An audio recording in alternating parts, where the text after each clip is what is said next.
do Vasco foi cobrar um pênalti no gramado de São Januário. É o quê? Fernanda, explica aí melhor. Ele foi cobrar esse pênalti, isso é uma ação no intervalo. Acontece em alguns estádios, inclusive em São Januário. E ele torceu o pé. Na ação, ó, ele foi bater o pênalti, ó, escorregou e, pum, se machucou. Normal, todo mundo pensou que ele ia levantar, só que ele saiu de maca. Olha, Lucas Pedrosa... Se aquela frase tem coisas que só acontecem com o Botafogo, eu acho que tá passando pra você. Ele não tava com tênis da sorte. Não. Se tivesse, era bola na rede. O detalhe é que ele na maca tava ali, ó, com o celularzinho filmando. Você viu? Passou agora na imagem. Se bobear, ele filmou o resgate dele. Exatamente. E olha, amiga, isso aí, o estádio de São Januário nem é sintético e tá molhado. É um gramado ótimo. Ele realmente não tinha muita experiência, principalmente naquele pé de base ali pra bater o pênalti ali, ó. É o pé de base que escorregou. Pelo menos a gente pode falar que ele passou por todas as experiências de um jogador, tá? Um abraço, gente. Um beijo, tchau. Isabelle Benito. Túlio Casagrande, Lucas Pedrosa. Já vamos falar do Vasco. Pedrosa. Saiu de maca também ontem, Pedrosa? Olha que o negócio foi nervoso. Talvez tá? com aparelhos. Daqui a pouco o Pedrosa fala o que ele achou desse jogo do Vasco da Gama. Hoje tem duelo de gigantes, Flamengo e Palmeiras, valendo vaga nas quartas da Copa do Brasil. Com vantagem no confronto, o rubro-negro terá mudanças do time. Na volta, o VT tem o provável time do Flamengo. E a torcida já chiou com um personagem. Será que é pra chiar? Cadê? Chegou a hora do Flamengo buscar a classificação para as quartas de final da Copa do Brasil. Com a vantagem da vitória por 2-0 na ida, a equipe está focada e quer repetir o feito contra o rival Palmeiras. Vai ser um jogo complicado lá também, num campo diferente, então tem que ter essa concentração, esse foco para buscar a evolução, ver o que a gente pode melhorar. Foi um jogo muito bom do início ao fim, mas sabemos que pode melhorar em alguns aspectos e procurar isso para o segundo jogo fazer um grande jogo também. O técnico Tite fará 2 mudanças no rubro-negro. De La Cruz, que teve um trauma no joelho, está fora. Ala entra no lugar dele. E Cebolinha, que foi relacionado, mas fica no banco de reservas. Luiz Araújo ocupa a vaga dele. A equipe entra motivada em busca da vaga e conta com bons números na Copa do Brasil. O Flamengo é o time que mais tem gols na história da competição, 216 no total, além de mais vitórias, 127, e também que marcou mais gols, 379. E mesmo com muita rivalidade, o time leva vantagem em cima do Palmeiras. O Flamengo não perde por 3 gols de diferença para o rival há 45 anos. Desde 2017, o Flamengo sempre passa das oitavas de final.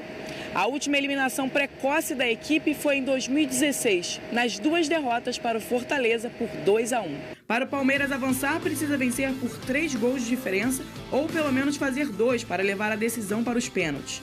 Já com a vantagem, o time quer aproveitar o resultado e carimbar de vez a vaga. Vene Casagrande, conta pra mim qual é a provável escalação ou a escalação, já podemos falar que é a escalação. É muito difícil o Tite mudar, né? Primeiramente, boa tarde, Fernandinha, boa tarde, Pedrosa. A gente fala sempre as mesmas coisas, né? Boa Mas tarde. é o quê? Pra gente se proteger. É óbvio, assim, a gente vai falar que o time que o Tite esboçou na atividade de ontem e ele dificilmente muda conforme vem acontecendo aí desde quando o Tite chegou ao Flamengo. E ele esboçou o seguinte: Matheus Cunha no gol, sendo mantido como goleiro da Copa do Brasil. Na lateral direita, o Varela, dupla de zaga, Fabrício Bruno e Léo Pereira, portanto, voltando ao time titular, ou permanecendo, né, tendo em vista que ele jogou também a última partida. Ayrton Lucas na lateral esquerda, a dupla de volantes, Pulgar e Alan, entrando, os 2 meias, Gerson e Arrascaeta, e no ataque eu gostei. Ele colocou o Luiz Araújo, ele não colocou nem o Bruno Henrique, nem o Cebolinha, mesmo com esses 2 jogadores à disposição, ele colocou o Luiz Araújo ao lado do Pedro. Então esse é o provável time do Flamengo para pegar o Palmeiras daqui a pouco. Ô, Vene, eu escutei a torcida chiar pela presença do Alan nesse time. Você tem uma resposta para a escolha do Tite em relação a esse personagem? A torcida, não a maioria, claro, né? Mas boa parte da torcida deu uma chiada. Boa pergunta sua, Fernandinha, porque de fato, assim, a torcida do Flamengo está revoltada nas redes sociais com a presença do Alan no time titular. Eles queriam uma formação diferente, a torcida queria o Gerson jogando recuado, aí você colocaria o Luiz Araújo numa ponta, ou o Bruno Henrique ou o Cebolinha aberto numa outra ponta, mas primeiramente o Tite ele quer manter a estrutura do time dele, com esses 2 volantes, com o Alan entrando no lugar do Pulgar, que não foi nem relacionado por conta das dores no joelho. E aí eu questionei uma pessoa do Flamengo o porquê do Alan. Poderia ter colocado, por exemplo, o Léo Ortiz como muitos torcedores pedem. Mas aí essa pessoa do Flamengo falou assim, Vene, a gente precisa entender de bastidores do futebol também. Querendo ou não, o Alan custou cerca de 9 milhões de euros. O Alan é volante de ofício. Se o Léo Ortiz entra como volante, sendo que ele é zagueiro, o Tite, que é um cara que gosta de administrar muito elenco, bastidores da bola, ele, entre aspas, acaba queimando o jogador, que no caso é o Alan. Tudo bem que o Alan não vive um grande momento com a camisa do Flamengo. Longe disso, eu mesmo critiquei. Mas, de fato, eu como jornalista, eu preciso entender os motivos. Te causou reflexão, e eu entendi. Né? É isso, me causou reflexão. Eu, várias vezes, eu já pedi aqui o Léo Ortiz no lugar do Alan, por exemplo. Mas, nesse caso, eu busco entender o outro lado. E faz total sentido. E, gente, o Alan é um bom jogador. Ah, mas o Alan não vive um bom momento. Vamos lá. O Léo Pereira, quando chegou ao Flamengo, era muito criticado. O Cebolinha, quando chegou ao Flamengo, era muito criticado. O Pulgar, quando chegou ao Flamengo, era muito criticado. Então, por que eu não posso acreditar que o Alan pode dar a volta por cima e fazer bons jogos com a camisa do Flamengo? Ô, Pedrosa, você concorda com... Eu tô vendo você, enquanto o Vene fala, aí um sorriso daqui, um sorriso dali, ele faz isso, deixa eu te contar, eu que fico aqui de palco olhando vocês, né? Sim. Ele faz isso quando ele vai discordar de você. Ah, então, Boa tarde. Então quer dizer que vocês se entendem pelo olhar? Eu entendo você também, seu Vene Casagrande. É quase o MSN. Cadê, ó? Vamos Quem me ver dera, se eu Pedrosa. acertei. Lucas Pedrosa, você concorda com isso, Lucas Pedrosa? Discordo. Viu só? Mas você discorda de quê? Só pra entender. Eu discordo do Alan ser Pode titular botar o porque ele xaropinho, vamos custou, economizar o teoricamente, tempo. 9 milhões Pode de botar. euros. Isso. E eu entendo isso, porque... Não, lembrando que isso aqui é um lado Claro, que eu trouxe tô de falando. apuração. Não, e Eu não tô assim, discordando e do a Vene, gente- não. Eu não tô discordando de você especificamente, não. Tô discordando dessa linha de raciocínio de quem te falou isso. Porque eu até já ouvi isso de um treinador que já passou pelo Vasco, o seguinte. Uma vez eu perguntei pra ele assim, tinham 2 laterais esquerdos que eram muito bons. E aí eu falei assim, por que você não coloca um lateral esquerdo e um ala? Aí ele, cara, se eu coloco o ala e eu tenho ponta no elenco, por mais que esse ponta seja ruim, eu vou perder aquele jogador. Ao mesmo tempo, eu vejo da seguinte forma. O Alan é um jogador que já recebeu inúmeras oportunidades. Não foi uma, duas, não foram 2, 3. Ele recebeu inúmeras oportunidades. E em todas as oportunidades, pelo menos das que eu vi, e eu assisto praticamente todos os jogos do Flamengo, o Alan não foi bem em nenhuma. Então, eu não vejo o porquê de você escolher o Alan em relação ao Léo Ortiz, principalmente pensando num jogo de mata-mata contra o Palmeiras na Copa do Brasil. E eu digo isso por performance. A linha de raciocínio de você talvez tirar um cara que é da posição para colocar um outro improvisado, tudo bem. Mas assim, Vene, se a gente for ficar pensando nisso, a gente vai acabar priorizando uma situação que é extra-campo do que o campo está falando. E como o Tite sempre fala, o campo fala diversas vezes que o Léo Ortiz faz essa função melhor do que o Alan. Então, eu não concordo com essa escolha. Eu acho que o Léo Ortiz, quando foi colocado nessa posição, foi muito melhor do que o Alan. E, inclusive, o Léo Ortiz também custou muito dinheiro para os cofres do Flamengo. E o Tite não contratou ele só para ser zagueiro. O Tite contratou ele também sabendo que ele pode fazer essa posição de volante em caso de ausência do Pulgar. Eu respeito. Pode ser que e eu gosto do Alan, tá? Sempre falei que quando ele chegou no Flamengo, eu falei, é um baita de um jogador. Só que não vem jogando bem. A temporada dele é terrível. Então, por que não dar oportunidade pro Léo Ortiz, que já se apresentou muito melhor? Eu sou a favor do Léo Ortiz como titular, mas na zaga, junto com o Fabrício Bruno.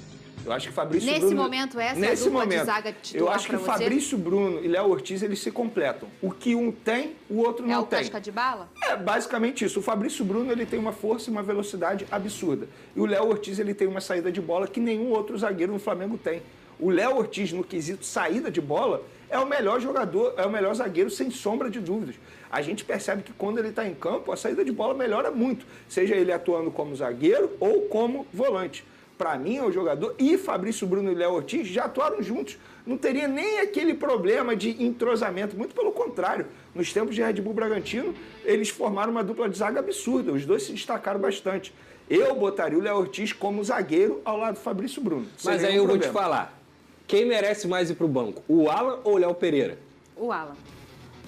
Você pode utilizar o Léo Ortiz como zagueiro em algumas oportunidades, porque o Flamengo pode fazer a saída de 3, ele pode descer para fazer essa saída de 3. Então, assim, o Léo Pereira já foi um jogador que jogou muito com a camisa do Flamengo. O Léo Pereira é um Nessa cara que é alto nível, é um jogador de alto nível. Eu acho que a saída do Léo Pereira, por exemplo, é melhor do que a do Fabrício Bruno, com a bola no pé. Então, você ter 3 jogadores, que eu acho o Fabrício Bruno um excelente jogador, tá? E com a bola no pé também, eu vejo muita gente criticando ele, eu discordo completamente. Ele é um cara limitado com a bola no pé. Ruim ele não é. Agora, se você for olhar o Léo Pereira e o Léo Ortiz, são dois jogadores com um nível técnico alto. Tanto é que o Léo Pereira joga na lateral diversas vezes, e não é fácil jogar na lateral. Então, eu realmente não entendo essa insistência do Tite no Alan, mas respeito, ele tá ali no dia a dia do E treinamento. vocês concordam comigo, se a gente parar pra pensar, que essa geralmente, vê se vocês concordam, pelo que eu tenho observado desses estrangeiros, muitos portugueses no Brasil, como treinadores, essa preocupação, ela é muito do treinador brasileiro. E a gente tem o Tite, um grande treinador, que é um cara que é muito paizão, muito técnico, mas muito tático, mas muito paizão também. Ele é bem o típico do treinador brasileiro. Diferente, por exemplo, do Arthur Jorge, do Abel Ferreira. Talvez essa preocupação em... Poxa, eu tenho um jogador que está performando muito bem numa função, mas não é a dele. E eu tenho um outro jogador que foi contratado para isso, mas no momento ele não tá legal e quem sabe daqui a pouco ele vai melhorar. Eu não vou usar o que tá bom porque o outro pode ficar triste. Perfeito. Talvez o Abel não teria essa preocupação, o Arthur não teria essa preocupação, o Jorge Jesus não teria essa preocupação. Vamos pegar um treinador que Vocês passou concordam recentemente comigo? pelo Flamengo. Concordo O São plenamente. Paulo não teria essa preocupação. Mas isso mesmo, aí a mesmo gente o São tá usando Paulo, um exemplo ruim, vamos dizer assim, não deu certo no Flamengo. Não, vamos lá. Mas o São Paulo é um baita treinador. Mas no Brasil não foi. Depende. Ah. No Santos foi. Mas Ele ganhou só- o quê? Ele só não foi campeão porque, Mas não foi. infelizmente, Eu tô falando de tudo ele bem. pegou um Flamengo avassalador. Pode usar o Abel como parâmetro. o Abel- no ano passado, o Jorge colocou Jesus, o Marcos gente. Rocha e o Mike.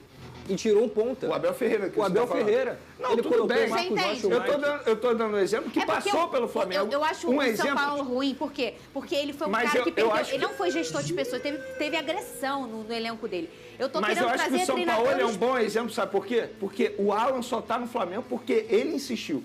São Paulo. O São Paulo pediu muito, ligava pro jogador todo santo dia. Mas você entendeu e nem porque o São Paulo Aham.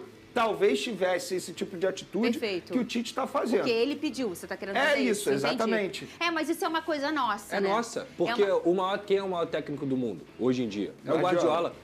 Desculpa a expressão, ele caga e anda pra isso, tá? Jogador tem que desempenhar função hoje em dia, Fernanda. Não é mais, o fulano é a posição X, é função. O cara desempenha a função. Tanto que você vê zagueiro jogando de volante no time do Guardiola, zagueiro destro jogando de lateral esquerdo, lateral destro jogando de lateral esquerdo. Ele não quer saber a posição específica do cara. Ele quer fazer com que o time dele jogue melhor. E se o jogador tá cumprindo uma função melhor naquela posição, ele tem que jogar. É por isso que eu entendo que dessa forma, esse negócio de... E já falei aqui, não é do Vene que eu discordo, é essa justificativa. entendi. Valor, porque ele é da posição. O Flamengo tem que jogar com quem está melhor e não com quem você pensou no mercado de transferências, quem talvez Mas já olha, vai esse é um ficar bom debate, chateado. sabe É um por bom quê? debate. Porque é a nossa cultura, é a nossa forma, eu tô falando aí dos jogadores, Sim. sabe? Muitos sentem mesmo, tá? E pode ser o caso do Alan, isso não é uma informação, mas pode ser. E aí a gente tem um grande Tite que tá preocupado com gestão Sim, de pessoas, é né? gestão. Mas ao mesmo tempo também a gente vê outros treinadores muito capacitados, o Abel, o próprio Jorge Jesus, que foi um super campeão aqui no Brasil com o Flamengo, ele não teria essa preocupação. É o tipo de preocupação que não passa nem perto, O Paulo né? Souza não teria essa preocupação. Os portugueses. Aquele treinador que estava no Corinthians veio para o Flamengo, eu esqueço o nome dele. Vitor Pereira. Vitor Pereira não teve essa preocupação, muito pelo contrário, ele mudava o time em cima da hora e não dava nenhuma explicação aos jogadores, mas isso é uma cultura deles. Mas eles precisam entender que existe a cultura do futebol brasileiro Isso, é por também. isso que eu acho que é um debate importante. Aí tem que ter o Perfeito. equilíbrio. Eu não sou a favor de mimar o jogador a todo momento, de ter que ficar justificando a todo momento para jogador. Agora, de fato, precisa ter um equilíbrio. Mas aí eu entendo também o Tite fazer isso, sabe? Porque é a postura do Tite. Não é a primeira vez que o Tite faz isso e nem será a última vez. Sim. A questão é, agora, entre aspas, a pressão está em cima do atleta, que no caso é o Alan. Se ele novamente fizer uma partida ruim, o Tite não pode mais tomar esse tipo de postura. Aí eu vou concordar plenamente com o Pedrosa. É jogar quem está melhor. Ele está dando mais uma oportunidade ao Alan, do Alan justificar a titularidade dele. Então, assim, depende muito mais do Alan do que do Tite agora. E você de casa acha certo que realmente, tá preocupado com a situação do jogador, o Tite tá certo? Ou não, tem que botar o que há de melhor. Quem tá performando melhor tem que jogar. Qual é a sua opinião? Hashtag SBT Esporte. E assim é o nosso Twitter. Causamos a reflexão aqui, Aí, Pedrosa, né? recebi a mensagem aqui. MSN que nada. Rodrigo Depou e Messi. Olha,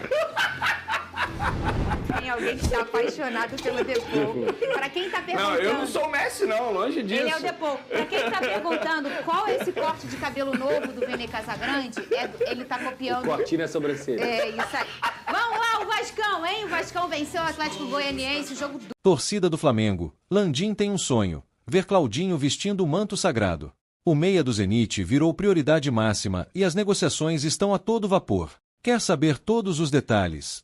Deixe seu like e inscreva-se no canal para não perder nada. O Flamengo está totalmente focado na decisão das oitavas de final da Copa do Brasil, que acontece nesta quarta-feira, 7. O time carioca vai enfrentar o Palmeiras no Allianz Parque, carregando a vantagem de 2 gols no confronto. No entanto, o técnico Tite sofreu 2 baixas importantes, Everton Cebolinha e De La Cruz. Vale destacar que este último, considerado um dos principais jogadores do elenco atual, pode retornar aos gramados antes do previsto.